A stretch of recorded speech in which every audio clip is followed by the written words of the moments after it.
So it seems to me that the responsibility about the past has everything to do with the responsibility for the future.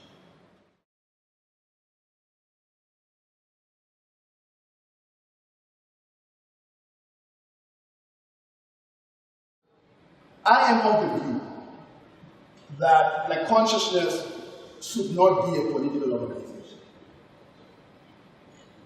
That the function of Black consciousness is not that of a political party. And so I'm going to Nico's own original idea. And by the way, I'm not claiming, I quote Nico in my book on this, that the function of Black consciousness should be at this level, should be in civil society, should be in the media, should be in the schools, should be, that for me is the ultimate prize of it. We make a big mistake in the Black community in particular. And I don't know how many times I can say this with clarity, to believe that the political party is our salvation, or is only institution through which we can realize our ideals. And we're the only people to do so. White folks, they put effort into all kinds of organizations, cultural organizations, media organizations, universities, because that's where the power is. But because of the way that the ANC and the way that the struggle has been, there's this idea that power lies in parliament. And so you find the people in Azaba saying they also want to go to parliament. That's not where power lies. Power lies in the courts. Power lies in the newspapers. Power lies in the universities. That's where real power lies. And for me, that's what the consciousness needs to be. Because we no longer have the strategic concerns that we had back then about student rights for A, B, C, and D, we can now invite white people on our terms to be part of this conversation.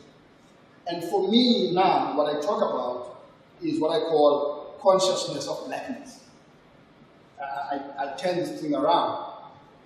And by consciousness of blackness, I mean that there needs to be literally greater knowledge of the Black experience, of what actually means culturally and politically. And that knowledge should not be an exclusively Black knowledge. It is a knowledge that every South African must have, because ultimately it is the South African knowledge. Black people are in the majority in many cases in the country. So everybody in the country, when they read history books, they need to have that consciousness of blackness. Well, it's your problem if you're feeling guilty. It's not me who's making you feel guilty. And what tends to happen is that people say, you are making us feel guilty. Well, it's them who are feeling guilty, right? We have to get away from that concept of guilt, right? To a concept of responsibility. And what do I mean by that? As a white South African, right? You were born into a world that's already there, right? So you were not part of that, making of that. But you have to ask yourself, what then is your responsibility? I think that's the only way that you can have a group of people that you can get around the table, white people get around the table, to answer that question. Now some will say, oh, I don't have any responsibility for it. But if you don't have responsibility for it, it also means you don't have responsibility for the future.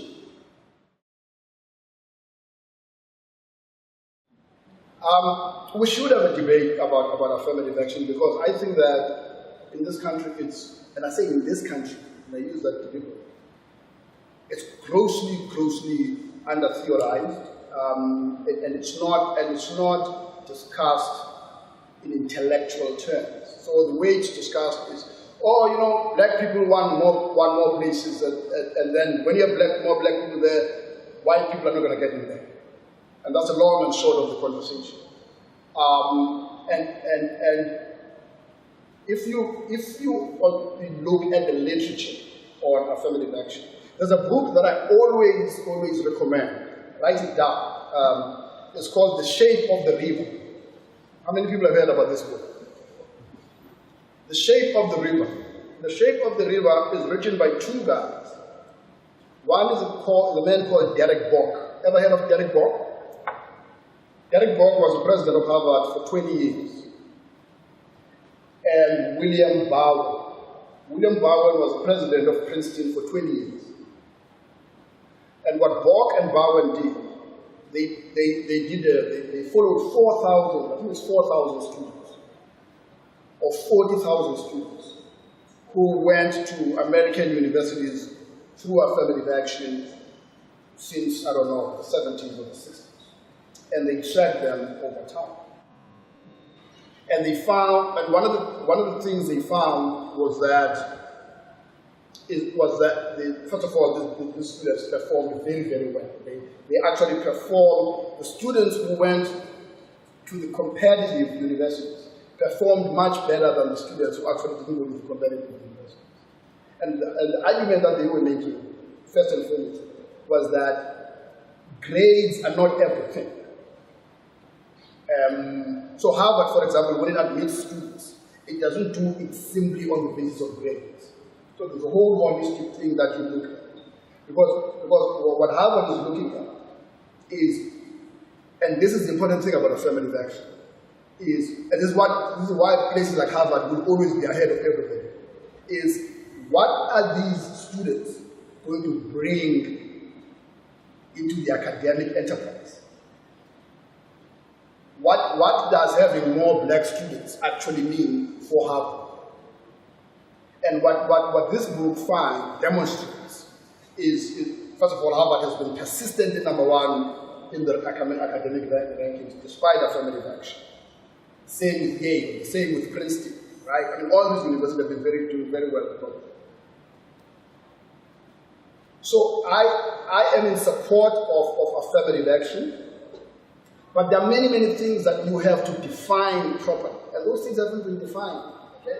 So questions of, for example, if you are black, let me put it this way. For me, if you have two black students that you have considered on the basis of affirmative action, it cannot be simply that you're looking at skin color, right?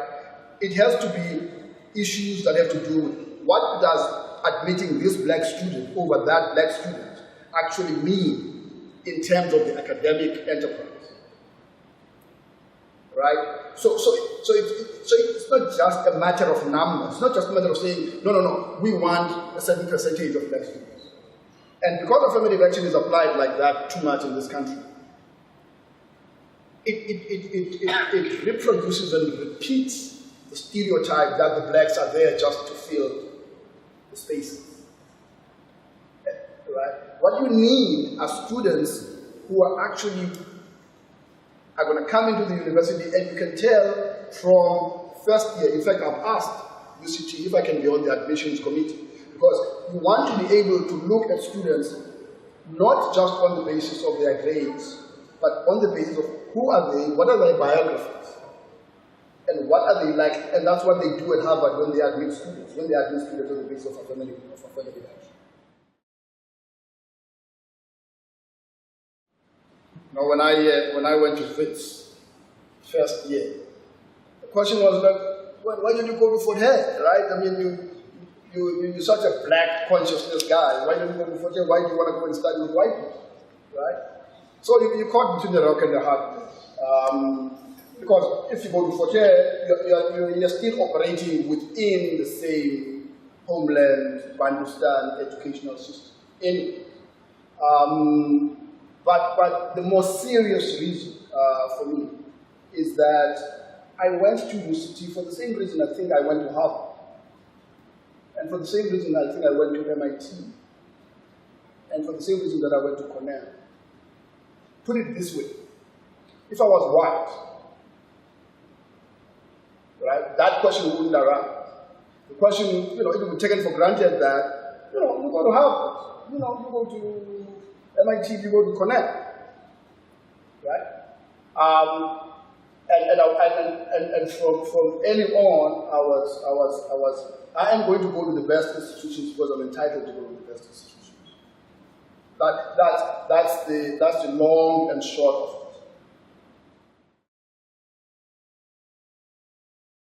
That if I speak for myself, and because at the moment we're fighting a lot with NSFAS for funding and all of that, is that I don't necessarily understand that struggle as much as I should if I want to represent those people. But now my question is, how do I, looking at 2018 and where this university wants to be, how do we encourage black students to stand for SRC and to help us fight this fight? Because we need people who understand. You can't do what black students will do for themselves. I'm sorry to have to put it as bluntly as that. And this is where ego again comes in. You know, you just can't.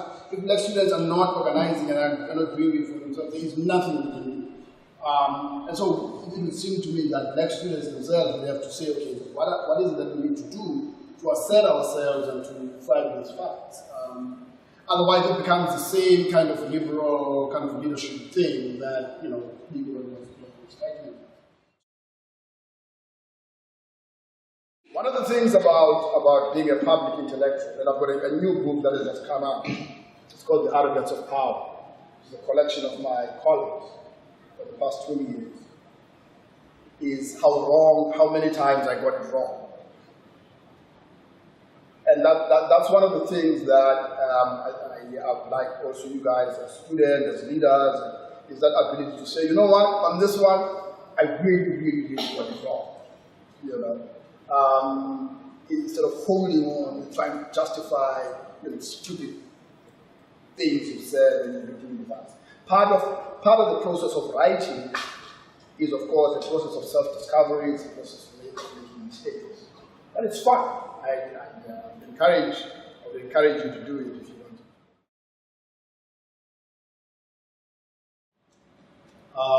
to. The two things about Fonseca.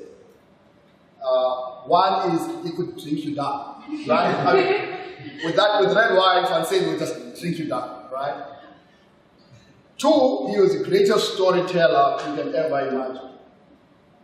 And three, he was one of the most courageous human beings I've ever known.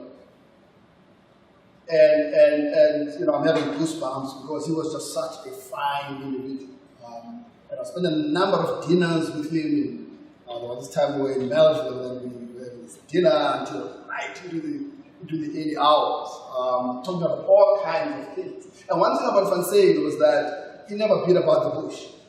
If he felt like he was being stupid, he'd tell him, I'm stupid, you know. And he was a gregarious guy. He was a fun-loving person. And he was smart. I mean, he was probably one of the smartest sociologists in the country. And I wrote when he died, I wrote a column as a tribute to him.